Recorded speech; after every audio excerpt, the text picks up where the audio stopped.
Kaya pala ganito ang naging resulta ng kapalaran ko. Kasi alam ng Diyos na kaya ko. Sa edad kong to, napagod na akong magmadali. Kaya lahat ng ginagawa ko ngayon, ini-enjoy ko na lang. Siguro sa dami na rin ng aking pinagdaanan, napagtanto ko na ang buhay ay mas malawak at mas mahiwaga pa sa mga problemang dumarating sa buhay natin.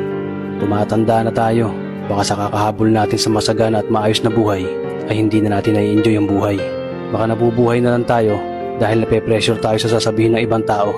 Marami na rin akong mga naging maling desisyon sa buhay, pero lahat yun nagsilbing aral sa akin at natuto ako sa mga pagkakamali ko. May mga taong sobra nating mamahalin at bibigyan ng halaga, pero ibabalik lang sa atin ay kabiguan at matinding trauma. Kaya wag nating lilingunin ng mga taong tulad nila dahil mas payapa kapag hindi ka na interesadong malaman pa kung ano pang balita sa kanila. At wag mong idepende ang sarili mo sa kahit kanino. Tandaan mo, kahit sarili mong anino, iiwan ka din nito kapag madilim na ang paligid mo. Kailangan natin matutunan na huwag ikumpara ang sarili natin sa iba dahil hindi natin laban ang laban nila. Karera mo to, di nila karera. Dahil ang buhay ay hindi naman